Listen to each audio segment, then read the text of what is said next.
जोङो already गटारि mission मोनसे लानानै दङ फैगौ 15 डिसेम्बरनि आगोलाव गटारि मिशना अलरेडि लन्च जाखाबाय कार्बि आंलंनि बोरमाखौ बेवहाय बिटिआरआव एभेलेबल खालामनायनि मोनसे थांखिजों पिग मिशना थांनाय समाव गोबां माने अमानि बेमार सोलिबाय थानायलाय जोङो एसे स्ल' खालामनांगौ जादों मोसौ आरो मैसो बेखौ राननायखौ जों हाबाफारिखौ लानो थांगासिनो दं।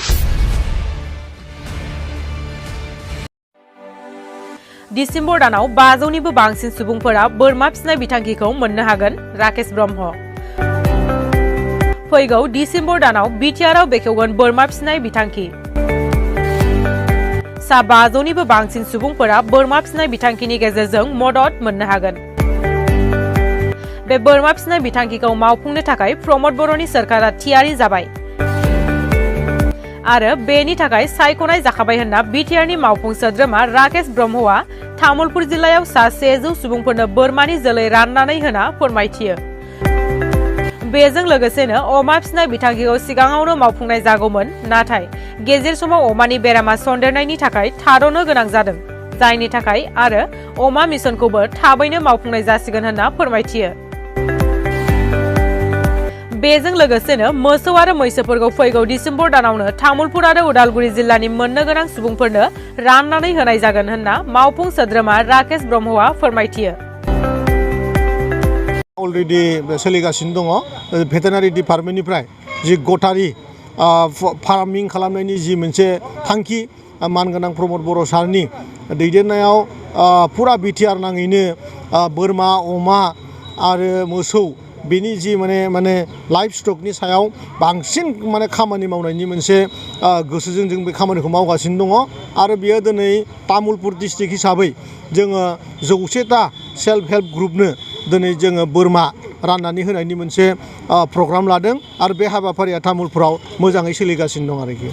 होयो जोङो इन्डिभिजुवेलबो होदों, खिन्थु जों बेवहाय भेटेनारि डिपार्टमेन्टनिफ्राय डाक्टारनिफ्राय मोनसे लिरनाय सार्टिफिकेट जे आं माने आगोलावनो बेफोरबायदि बोरमा फिनाय बा मोसौ फिनायनि बेहा आइडिया दंखायो होननानै गावबागाव डिस्ट्रिक्टनि जि डिबिअफोर दङ बा डाक्टारफोर दङ बे बिथांमोननिफ्राय मोनसे सार्टिफिकेट नांगौ, अब्लानो माने मोसौ आरो अमा बोरमा लानायाव हारसिङैबाबो बे हाबाफारिखौ मावनो हायो आरोखि। जोङो अलरेडि गटारि मिशन मोनसे लानानै दङ फैगौ 15 डिसेम्बरनि आगोलाव गटारि मिशना अलरेडि लन्च जाखाबाय, बेखौ बेनिफिसियारिफ्रा मोननो हागोन। गटारि मिशननि 500 माने बेनिफिसियारि अलरेडि जोंहा सिलेक्सन जानानै दङ।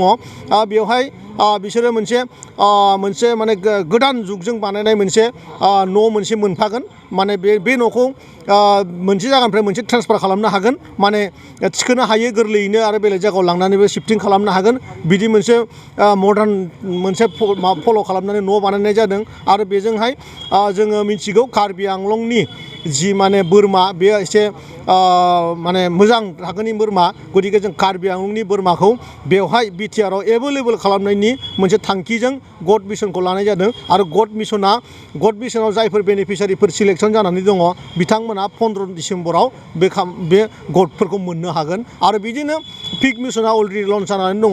पिग मिशना थांनाय समाव गोबां माने अमानि बेमार सोलिबाय थानायलाय जोङो एसे स्ल' खालामनांगौ जादों, खिन्थु नैबे डिसेम्बरनि जोबथिसिंनिफ्राय अमानि जाय मिशननि बेनिफिसियारिमोन बिथांमोनाबो अमाखौ मोननो हासिगोन। आरो डायरि डेभेलपमेन्टनिफ्राय अलरेडि मोसौ राननाय खामानिया सोलिगासिनो दङ।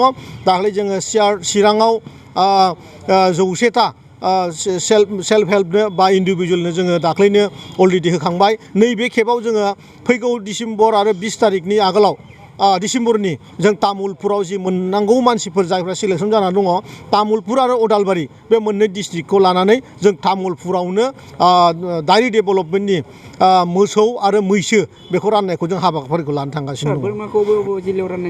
बोरमाखौ अलरेडि तामुलपुराव दिनै राननायनि सेरेमनि जादों आरो नेक्स्टआ जोंहा उदालगुरि जागोन, बिनि उनाव चिरां आरो क'क्राझाराव लास्ट जाहैगोन आरोखि।